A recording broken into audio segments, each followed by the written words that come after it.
welcome. Thank you for taking the time to learn about the New Mix program. The purpose of this meeting is to give an overview of the New Mix program, but before we start, I did want to make clear that the construction that's going on the I-84 Route 8 interchange right now is not part of the New Mix program.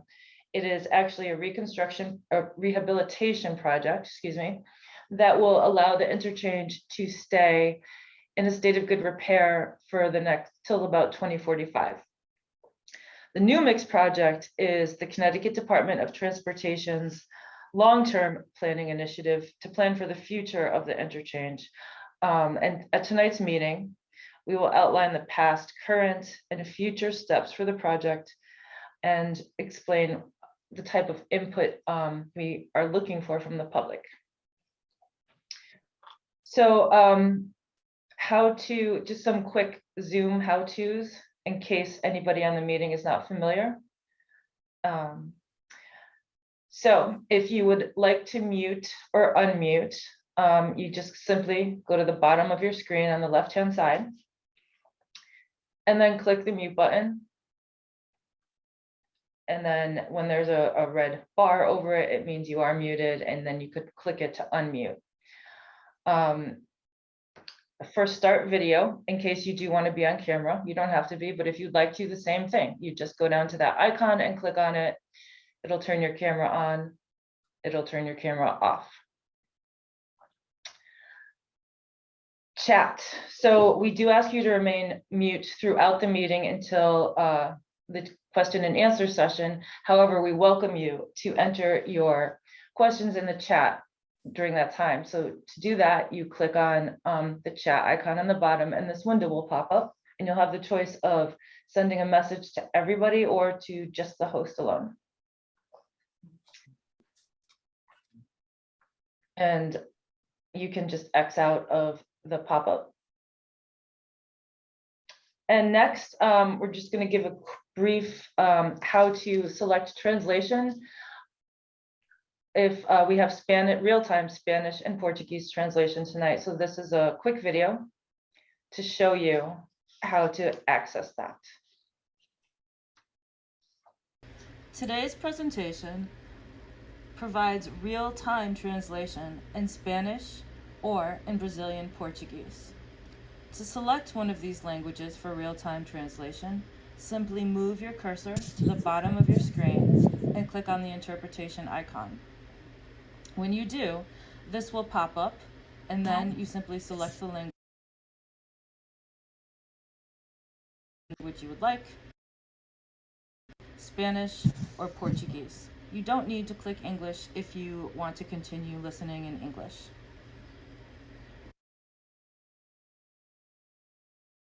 Okay. So with that, please. Mary Vakauskas? Yes. Okay, this is about mixing up the mix master. Yes. I was about to just, I'm not sure if you were able to hear me earlier, but I saw you, but I wasn't able to get on because my neighbor just happened to come over, and I'm not too familiar with this Zoom app that I've got. Yeah, okay. So we are going to give a presentation, and then there's going to be plenty of time for question and answer at the end. So we're going to ask people to stay muted throughout the meeting. However, you don't need to hold your questions. You don't have to worry about forgetting them. You can use the chat feature to type your questions that you don't want to hold. So we will have a list of questions that we will answer at the end during the Q&A session. Yeah, okay. Okay. Do you know how to mute and unmute? Maybe you missed that part. Yeah. No, she showed me that. I have to press that. Should I do it now? Yes, please. Thank you.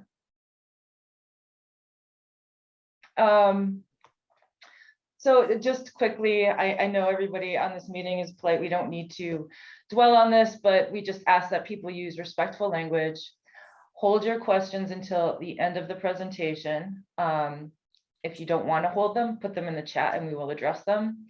In the event that we have a backlog of questions at the end of the meeting, we will initially limit each participant 2 minutes to speak or ask questions. And the point of that is not to silence anybody. It's actually the opposite, to make sure that we get to everybody on the meeting who has questions. And then once we do, we'll go back around.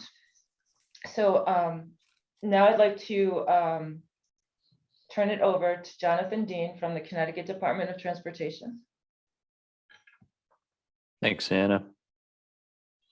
Again, my name is John Dean with Connecticut DOT. I'm just going to introduce the personnel we have on the call here for you this evening.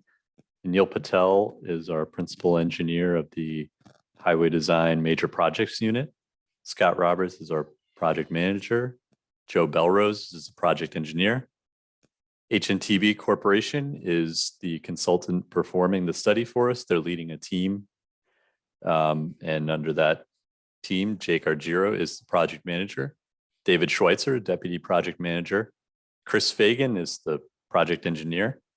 Naomi Hodges is the environmental lead, and Anna Mariotti is the public involvement specialist. So with that, I'll hand it over to Jake.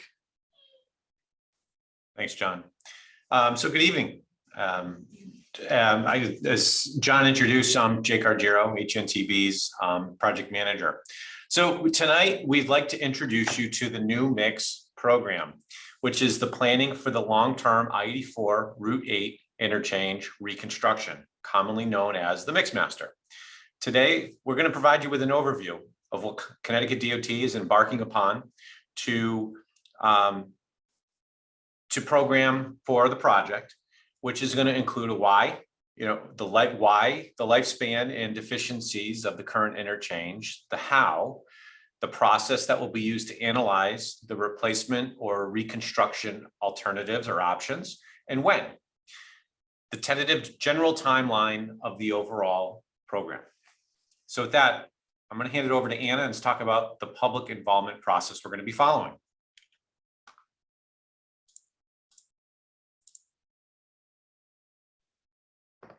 So the Connecticut Department of Transportation, which I'll refer to as CONDOT for the rest of the meeting, has taken a lot of time to develop a thoughtful approach to make sure that the outreach for this project is inclusive and multifaceted. This multifaceted, multi-layered approach includes a project advisory committee, which I'll explain in a minute, and public meetings such as this, as well as a variety of other methods. And the goal is to reach as many people as possible, but where they are. Some people are comfortable in a public meeting or watching a public meeting. Other people might simply want to leave their comments and questions on a website. So the Project Advisory Committee, or PAC for short, is made up of stakeholders from Waterbury. And a stakeholder is a representative of an organization that represents the organization's interests as opposed to their own. So an example would be a representative from one of Waterbury's hospitals. They're there representing the hospitals, and most likely the hospital's concerns will have to do with ambulances being able to safely access and quickly access the hospital.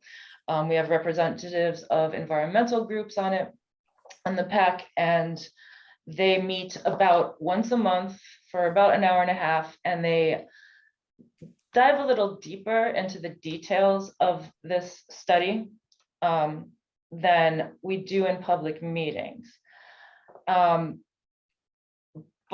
it's important to note that all input, no matter where we receive it, whether it's from a PAC member or a member of the public at a public meeting or a member of the public through the project website, all of that input is weighed equally. Of course, we'll also have public meetings as we are tonight. This is our first one. And on the next slide, there are a variety of ways. Say you miss one of the public meetings we have. It's okay, because we will have a recording of that meeting posted on our website, as well as a meeting presentation. Additionally, you can always, 24 hours a day, 7 days a week, submit your feedback on our project website. And I'll put links to all of these in the chat. And if you're one of those people who likes to follow social media, just as a reminder of, oh, I need to check out this website. Something new has apparently happened. We do have social media. We have Twitter, Facebook, and Instagram. So one more thing to note on the next slide. We'd like to lay out what Title VI is. It's a federal law that mandates that no person shall, on the basis of race, color, or national origin, be excluded from participation or subject to discrimination in the development of this project, but it applies to any project. If you're interested in learning more about your civil rights in Title VI, there's a link to a Connecticut Department of Transportation flyer that includes a lot more information that you can go to.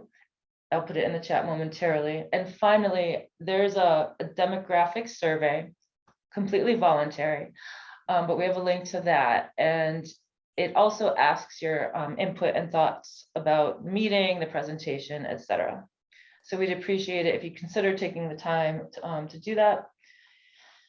But again, it is voluntary. So I will turn it back over to David. Okay, thank you, Anna. Next slide, please. We're going to look at some of the context and some of the history on the McMaster interchange.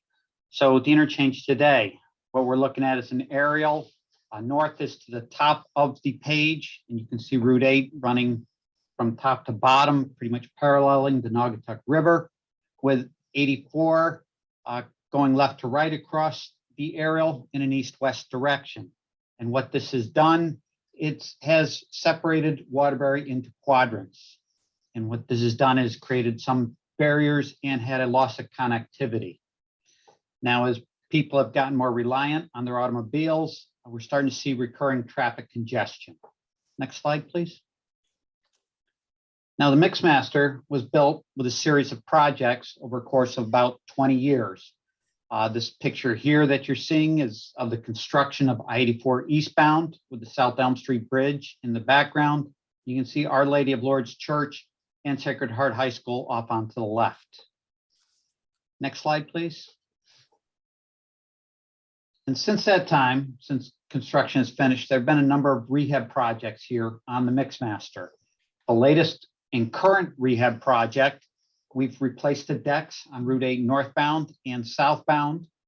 We're conducting a lot of deck repairs. We're also conducting a lot of steel strengthening and steel repairs. And this is all to improve the McMaster and increase its service life out to the year 2045, when we will be able to sit and replace the McMaster interchange with what we're calling the New Mix program. And here to give an overview of the New Mix program is Jake Argiro again. Thanks, David. If we want to run to the next slide, we'll look at the total area that we're looking at. So the area that we're doing or studying goes well beyond just the core of the interchange. As you can see from the map, it actually extends far beyond just the core of that interchange, so that we can examine a wide range of design options. And we're taking into consideration not only the core of the interchange, but also the entrance and exits within these limits, the major arterials, the local roads, as well as taking into account cultural and historic resources within this area. Next slide. So the New Mix program overall is in its early planning phase for determining the solution for the I-84 and Route 8 interchange and the reconstruction of that interchange as it reaches the end of its serviceable lifespan, which is approximately at around 2045.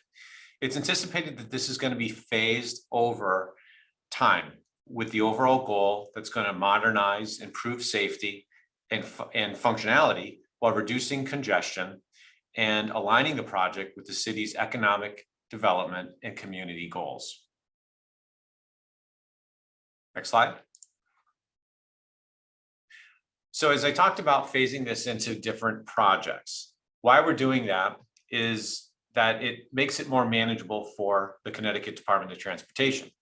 It allows for the preparation and distribution of funding for other major projects in the state, as well as phasing this will lessen the impacts of traffic by constructing the improvements over a period of time that makes traffic management more manageable. And we're talking about 3 different types of projects that we're investigating at this point. The first are early action projects. These are the projects that have independent utility, meaning they're not directly linked to the full replacement project, but they're enabling projects.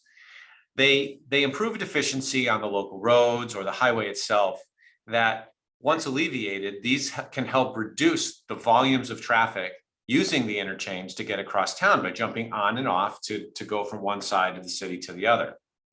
The next type of project are near-term projects.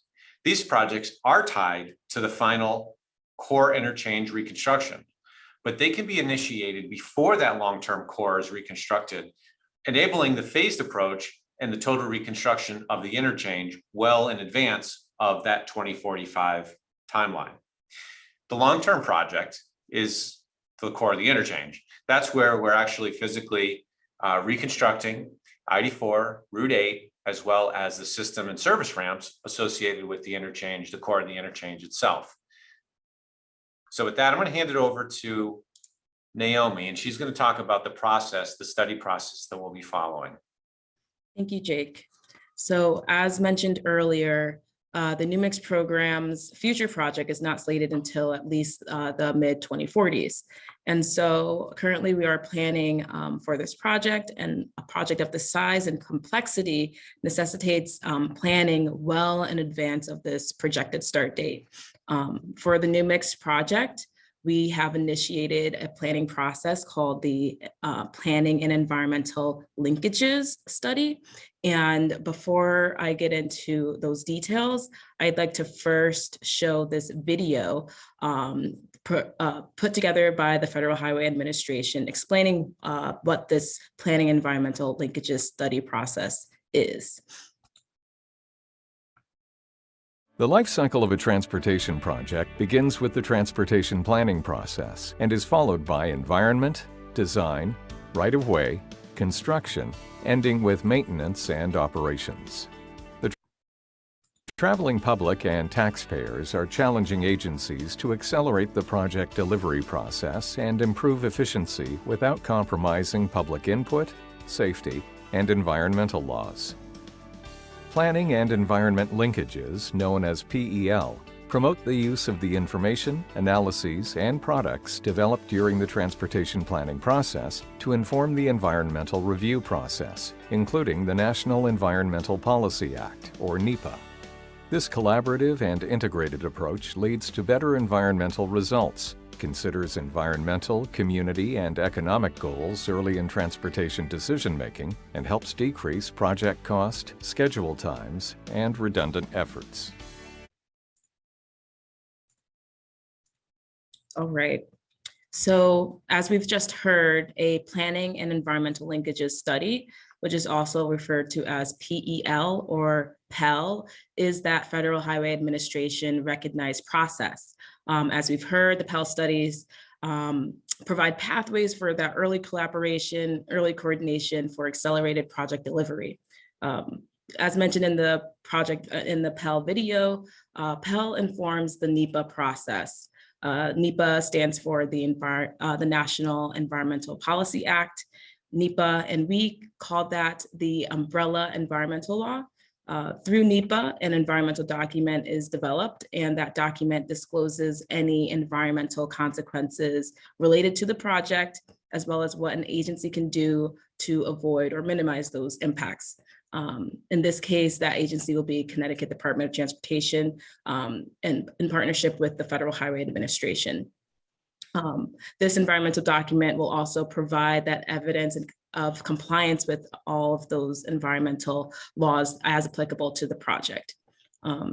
Pell study, how we are using it is it links that planning process to the NEPA process. I do want to mention that it does not replace the NEPA process. And so oftentimes you'll hear us say that the Pell is pre-NEPA. So it's just occurring right before our NEPA process happens. So what does that mean for the new mix?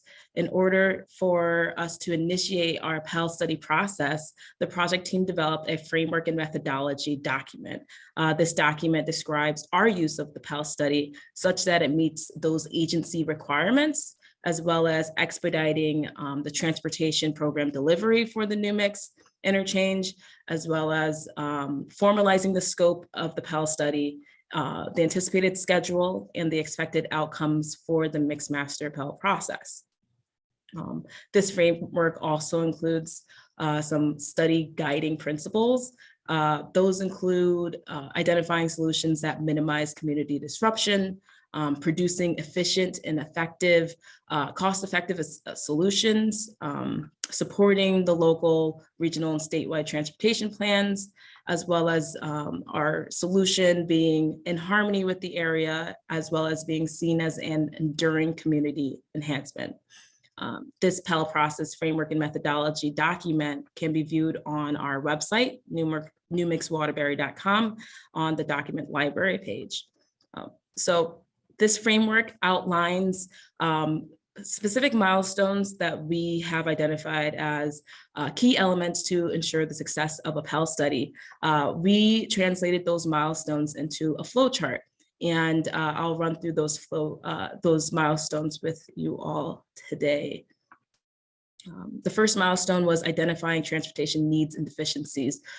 Those are the problems that we are experiencing right now and potential problems that we may be experiencing in the future of the mixed master interchange. The second process is determining the purpose of our Pell study and the goal of the Pell study, what the desired outcome of this Pell process is. The third item is developing a purpose, need, and goals and objectives for the ultimate project. That will be the new mix, what we will be doing in order to solve those problems that we've identified. After that, we will begin identifying and developing evaluation criteria and those potential solutions, which we also call conceptual alternatives at this early stage. The next step is then using that criteria and those conceptual alternatives to evaluate them, and then also make screening decisions to dismiss any alternative or potential solution that is determined to be fatally flawed or unreasonable. At the completion of the Pell process, a document will be developed which will document the results of the Pell. It will document everything that we have gone through from start to finish, including the public process. A Pell to NEPA transition report will be developed, and that report will essentially be that roadmap to NEPA. The final aspect I do want to touch upon, which is a very important aspect, is public involvement.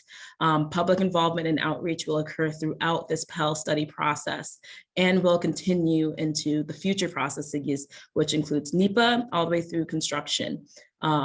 In this next section that we will go through as a group, it will include a high-level overview of these key elements that have occurred during the Pell study thus far, as progress has been made. But this will be explained a little bit further by my colleague, Chris, and I'll hand it over to him. Thanks, Naomi. So yes, as Anna and Naomi have said previously, we're kind of in the middle of this new mixed Pell study, and the flow chart that Naomi presented here. We're going to string this out into a timeline just so we can see how things work in succession. Yep. So the project advisory committee was formed in fall of 2021, and they have been actively participating and contributing to the study since then. Many of the steps that have occurred between the initiation of this study and today have produced materials that have been shared with the PAC. And today we want to summarize that material for you. Each of these study milestones or steps that are shown here, they all represent a lot of work, discussion, and documentation that we want public feedback on. And while significant progress has been made during each of these steps, I want to make it clear that nothing has been finalized because we are still in the process of soliciting your public feedback. To make it all manageable for today, because it is a lot of information to cover, we're going to try to stay at a very high level and only provide a brief overview of each step in the study. We're also going to highlight the resources that are available on the new MIX website for those of you who are interested in finding out more about each of the study milestones or providing input. So if we continue on, the first step of the new MIX Pell study was the identification of transportation needs and deficiencies. During this step, our team began to define the transportation problems that the new MIX project is trying to solve. And we did this by studying transportation issues in the project area. Needs and deficiencies is just a synonym for transportation issues as we use it in industry. We identified these deficiencies by performing investigations that included data collection and review of traffic volumes, as well as existing plans and crash data. Traffic analyses were also performed using computer simulations to help the team understand the current traffic performance levels and to predict traffic issues in a future design year. That's that 2045 year we keep referring to. As part of this needs and deficiency step, we also gathered information on the study area's community and environmental context features for future use during development of interchange reconstruction concepts or alternatives. And the final activity of this milestone was documenting the collected data and analysis results in a comprehensive report. What's shown on the screen here, this analysis needs and deficiencies report, that is what's documenting the step of the study, and it's available for public review on the new MIX website in the document library. The report was written for a public audience, however, it's detailed and lengthy. So we're going to take some time to provide a summary of that report for you. So if one of you were to open the report, you'd find details of the Mixmaster's transportation issues as we identified them. And our team organized those issues into 3 categories of structural, geometric, and operational deficiencies. Starting with the first one, the structural category, this consists of bridge deficiencies in the study area. At the time of data collection, 60% of the study area bridges were in poor physical condition when measured by deck area. Now, please note that poor condition does not mean that a bridge is unsafe, but rather it means that maintenance, rehabilitation, or replacement is required. In fact, the ongoing Mixmaster Rehabilitation Project is going to substantially improve the interchange bridge conditions by its completion. But like we've said a couple of times in this presentation, that project is only meant to extend the service lives of those bridges out through the year 2045. By 2045, it is expected that additional bridge rehabilitation or replacements will be required to keep the Mixmaster structures in a state of good repair. One final note are the bridge deck needs of the stacked I-84 structure. These are of particular interest. Complete replacement of these bridge decks has not been attempted because of the traffic delays that it would introduce on I-84. As a result, most of the stacked I-84 bridge decks are original 1960s construction. And this is something that will need to be addressed by the new MIX project. Taken as a whole, these structural needs are a primary reason for why the new MIX Pell study is being performed, and it's why 2045 was selected as the study's future design year. So moving on to the next needs category, these are geometric needs. And geometric needs, they include the deficiencies of the I-84 and Route 8 highways in the study area. So roadway geometrics include things like shoulder widths, horizontal alignments, and vertical profiles. And all of these things significantly affect the capacity and safety of a roadway network. The Mixmaster's geometry and its geometric deficiencies were identified by comparing it with modern highway design criteria. The interchange's design conformed to the standards of its time, and it was very innovative for the 1960s. However, since its construction, the practice of highway design has continued to evolve. So here in this picture, we're looking east along I-84 at downtown Waterbury. You can see certain features of the Mixmaster, like left-hand entrances and exits or closely spaced ramps, which are not desirable in modern designs. And the narrow shoulders that are throughout the interchange are a source of driver discomfort. These deficiencies have only become more notable as vehicle top speeds and traffic volumes have increased. It results in, all of these features result in additional decisions being made by drivers, speed differentials between vehicles that are maneuvering, such with weaves, merges, and diverges very close together. Geometric deficiencies are a high priority for the New Mix project, and they are thoroughly accounted for in the needs and deficiency report that is on the website. Moving on to the last transportation needs category. This is for operational deficiencies, and this includes all the traffic related issues on the Mixmaster interchange and the surrounding local roadway network. The highway and local roadway networks in Waterbury function together as a highly complex transportation system, and analysis of both networks was required to completely understand study area traffic operations.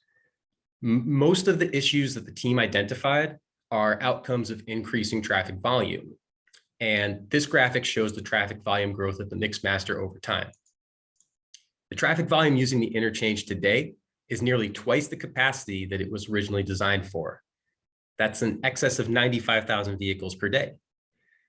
By the project's 2045 design year, the overcapacity traffic volume is projected to increase by 40% to about 225,000 vehicles per day. The team established the future traffic volumes by collecting traffic data and developing various computer simulations and models.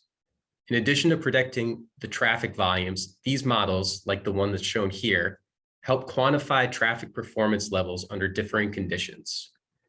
The traffic models that the team produced show a marked increase in operationally deficient highway segments and roadway intersections by the year 2045, which is a significant future need.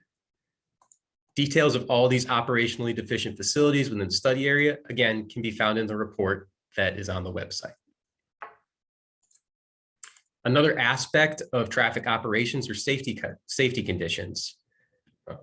The team studied crash data for the project area to understand all of the factors that are causing crashes on the Mixmaster, and noted that on I-84 specifically, the crash rate was about 30% higher than the statewide average for all roads.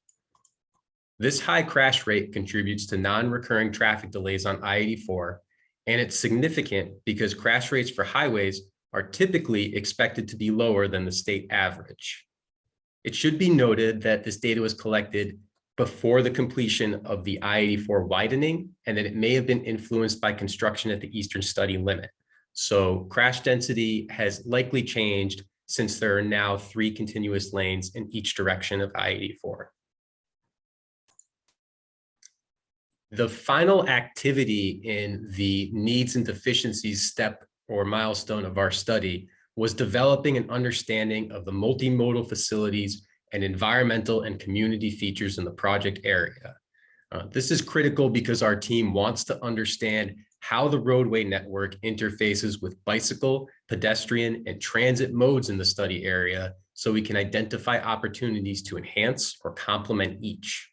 For instance, there will likely be opportunities to improve the pedestrian bicyclist experience at overpasses like the one that's shown here. Another aspect of area context are the built and natural environments. How the Mixmaster fits into these environments will inform future development of project alternatives. The team performed research, and we sought community input to help develop our understanding of community context. We received input from stakeholders, the project advisory committee, through a website poll, hopefully from this audience today, all to identify features of significance such as parks, landmarks, and other important community resources. We also performed a thorough desktop study to document environmental features in the study area, such as rivers, wetlands, and species of concern. The results of all of these investigations are in the analysis needs and deficiency report that's on the New Mix website.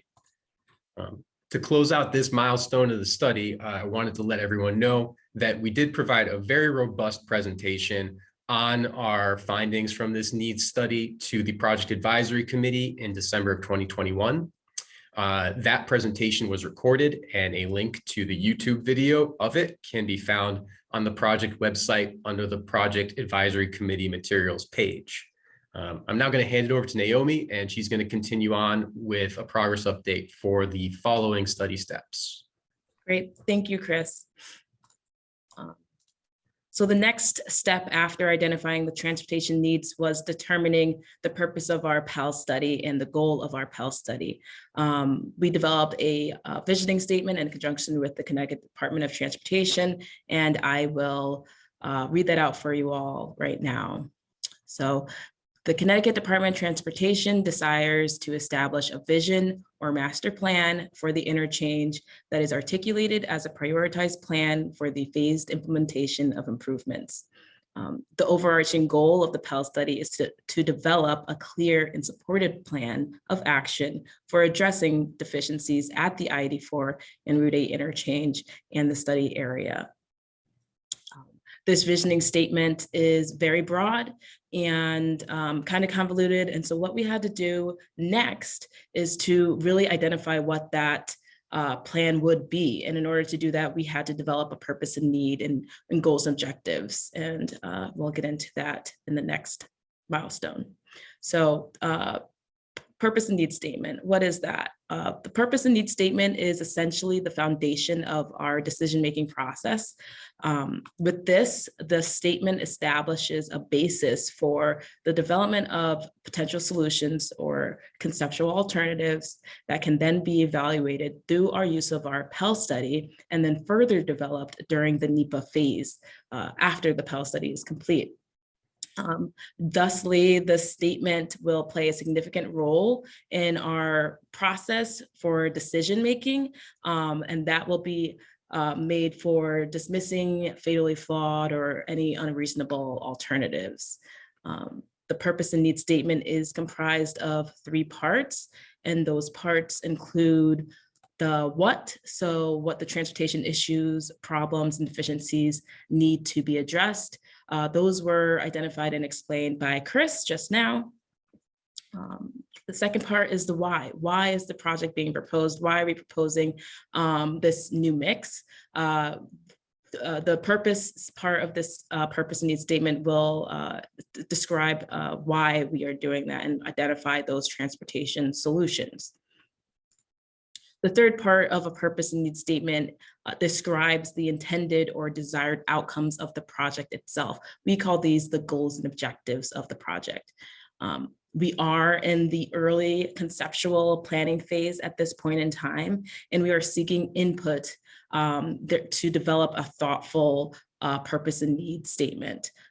Developing a purpose and need statement during this Pell study will increase the relevance of the material and information that we develop during this phase as we transition into the NEPA process.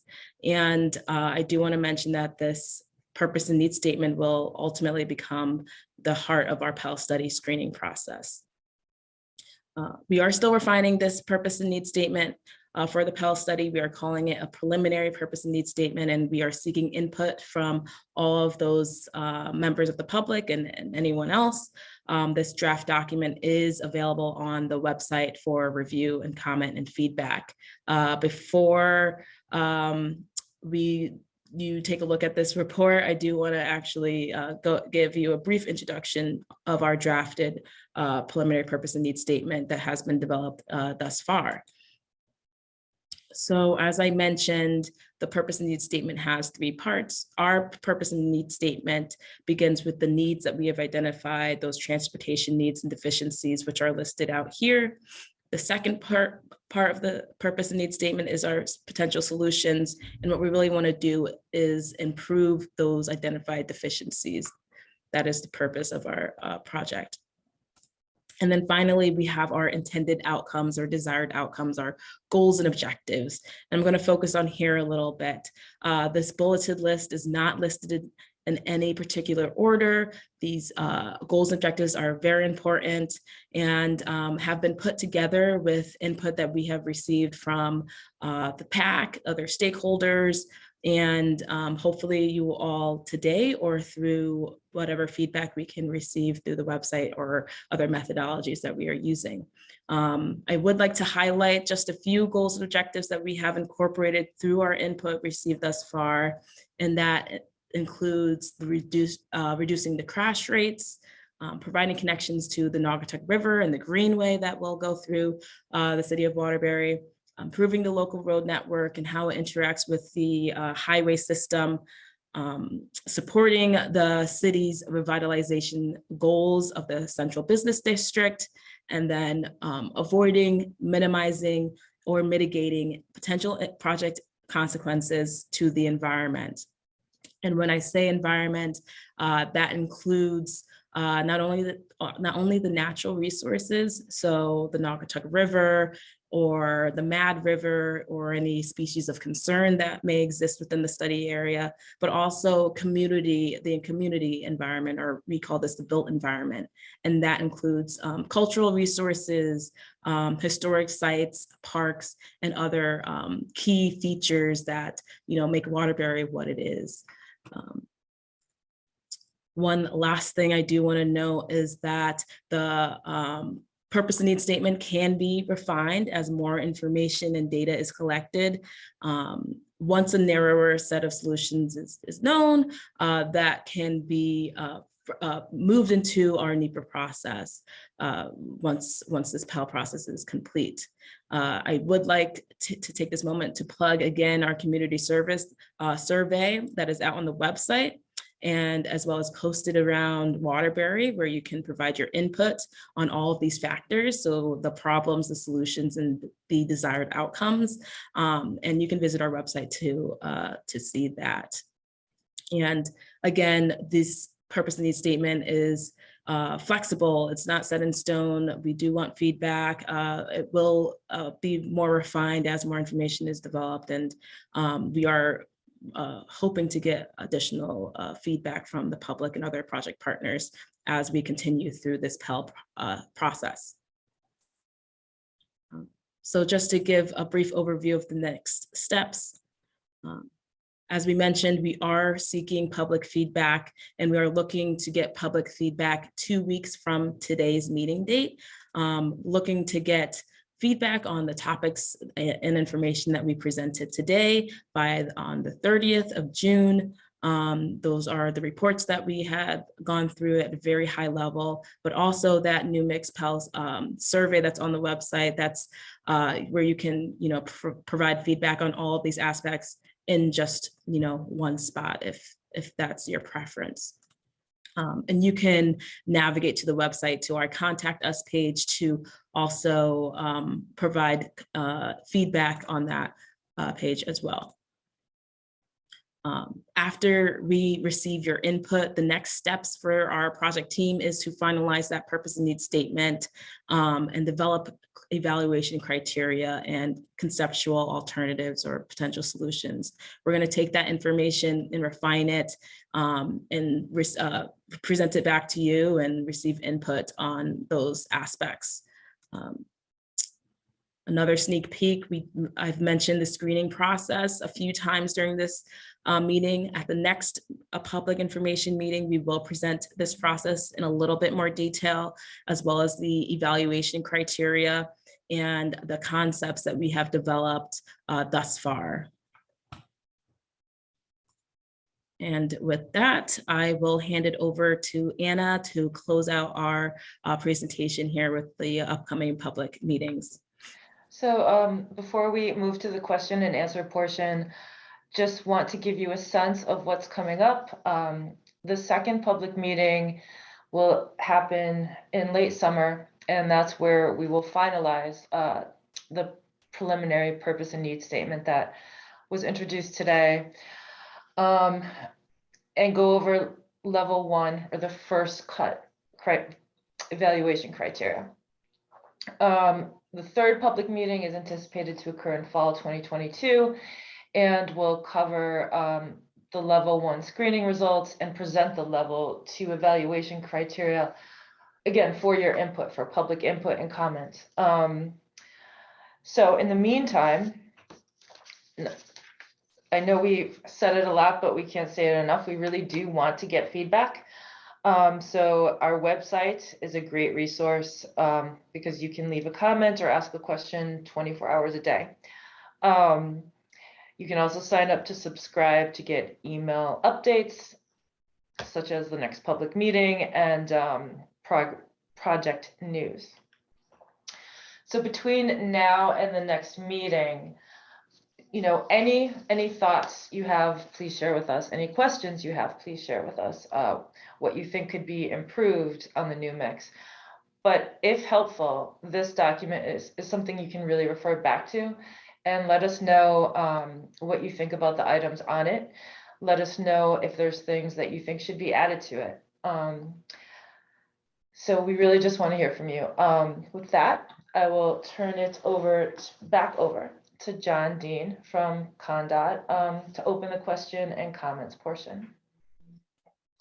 Thanks, Anna. So, you know, as we mentioned, this isn't your last chance to ask a question or make a comment. So if you hang up on this call and then light bulb goes off that you wish you made a comment about something or asked a question, just, you know, please visit our website at newmixwaterbury.com, or you can send us an email, the newmixwaterbury at gmail.com. And, you know, we'll be able to collect comments anytime. So, you know, at this time, if anybody has a question, please raise your hand or feel free to type something in the chat, and I'll get to you as they come in.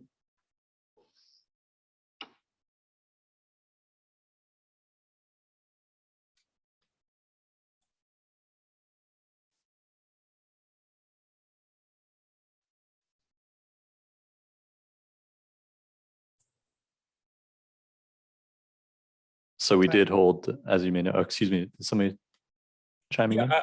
This is Lex Nesta. I'm sorry, I apologize. I came to this meeting about 15, 20 minutes late.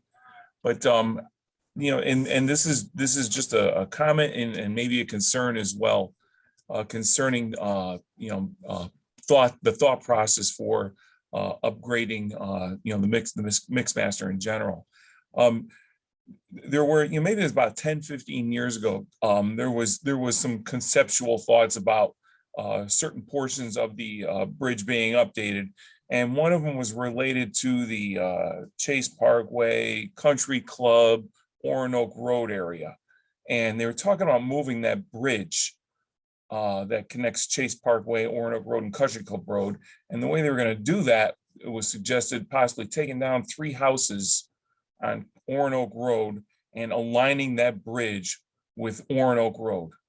So they take down 3 houses on Country Club Road and align that bridge with Oronoque Road, and obviously remove the old one. And it just, you know, I remember at the time noticing that, and it just seems like it was going to be a huge disruption to the town plot and Country Club neighborhoods. And I just was wondering if the, you know, when you guys go to figuring out a new design, if it would be considered to leave that area alone. Thank you. Yeah, thanks for that. So, you know, right now we're really in a very preliminary and exploratory phase. So we are looking at potential improvements as far west as exit 17. So exit 17, exit 18 is right there in that Oronoque Country Club Road area, and as far east as Hamilton Ave. So that is in our study limits. You know, we're gonna just kind of, you know, right now we're sort of, everything is on the table, and as we move forward, we'll whittle those down, those alternatives and concepts down. So I really can't give you a solid answer on that, but please stay tuned, and we will have concepts for you to look at later on in the fall, potentially late summer, And, you know, we'll be accepting public input on everything we're doing here. And I just want to say we are recording this presentation. So if you do want to go back and watch the parts that you missed, feel free to do that. It'll be on YouTube. Thank you. Hello? Hi, Mary. Yeah. Mixing up the Mix Master, it's really mixed up and it's costing a lot of dollars, I'm sure. Once a week, I experience all kinds of problems with the Mix Master.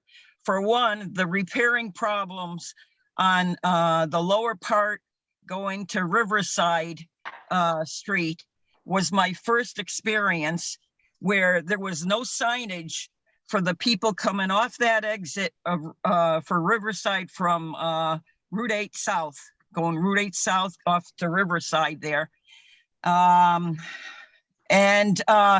I was already entering the side of the road that the traffic was coming towards me. So there was no signage there whatsoever, except for 2 open spots, one to the left and one to the right going on to Route 8. So that was a scary situation for me. That was in November of last year. And the repairing problems from Route 8 South to north, it was blocked off for East 84, very dark there, no signage. I saw a lot of the black seahorse or sawhorses there knocked over. I'm sure there's a lot of accidents right in there because there was no lighting, no signage, and you have to get onto West 84 or Route 8 North to get on East 84 and circle around. That was like a zoo, all right? And just a couple weeks ago, we had heavy rains. I'm going under the overpass for Route 8, going Route 8 North. And it was like going through a car wash. Whatever repairs they were doing on the upper part, every section had a lot of heavy water coming through onto the cars. I'd like to see an overpass directing the traffic from Hartford to Danbury, like a overpass that directs the traffic East 84 to Hartford and traffic going to West 84 going to Danbury. That would eliminate a lot of traffic, an overpass. Then recorrecting the East 84 from Chase Parkway. That's dangerous area getting on to Route 8 South. Nobody lets you in over there.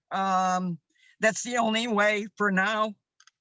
But that's a scary situation. I'm sure all those areas had a lot of accidents, and let alone out-of-towners that don't know about this area, okay? They have to be in a lot of accidents here, and we should start with some tolls here to take care of the project.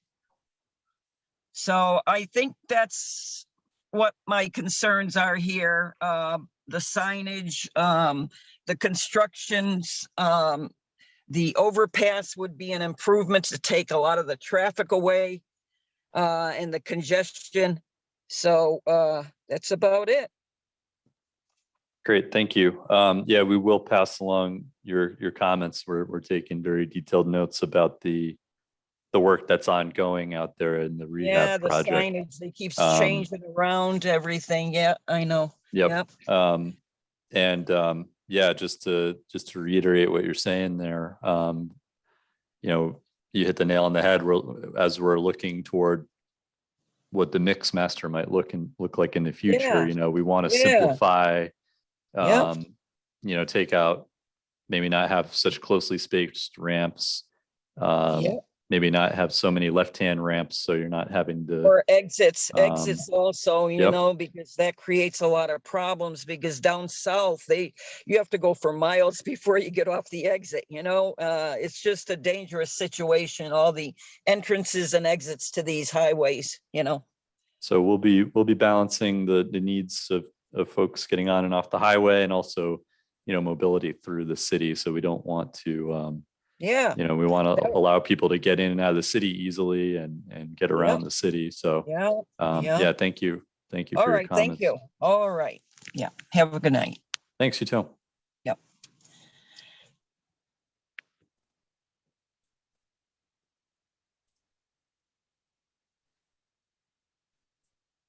Okay, again, if anybody has any questions, please feel free to raise your hand or place them in the chat.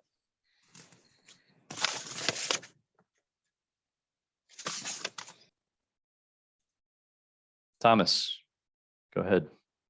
Hi, I know you're nowhere near design, obviously, but what do you envision in the final layout, the target for what a speed limit could be? Because right now it's 45, which isn't exactly adhered to. Right, so we would look to design to more modern standards.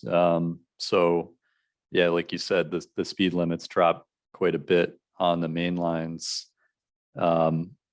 Not entirely sure how high we'll be able to get just because it is such a constrained area. You know, we're not gonna be able to straighten out the highway to the extent that you see, you know, maybe out west where they have lots of open land, but you know, we will be trying to eliminate some of these sharp curves, and like I said, it's really designing to more modern standards. So yeah, stay tuned. We'll be able to make some improvements, I think. Appreciate it. Thanks. Pat, do you have a question?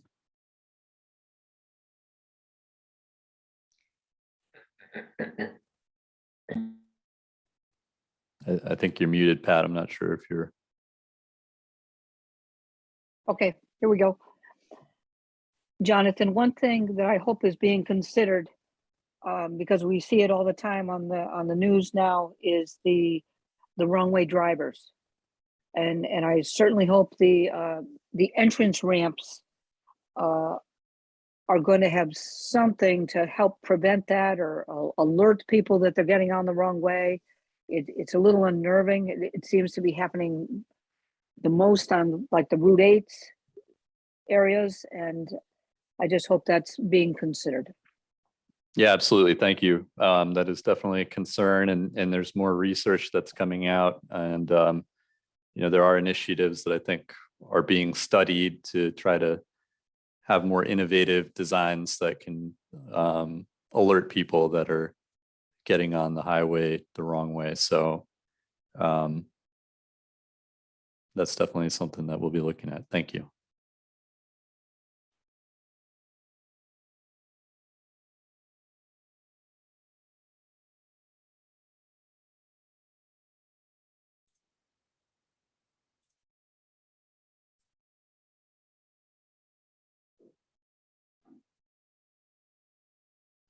Okay.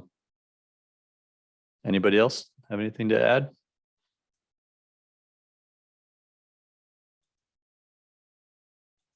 And again, you're probably tired of hearing this, but we have the website and ways for you to get in touch with us after the meeting. So, you know, we'll be having more meetings to come as well. So we'll look forward to seeing you all there. Thank you again for taking time out of your evening to join us and learn a little bit about the New Mix program. And we'll see you soon. Thank you. Thank you. Have a good evening. Thank you. Thank you.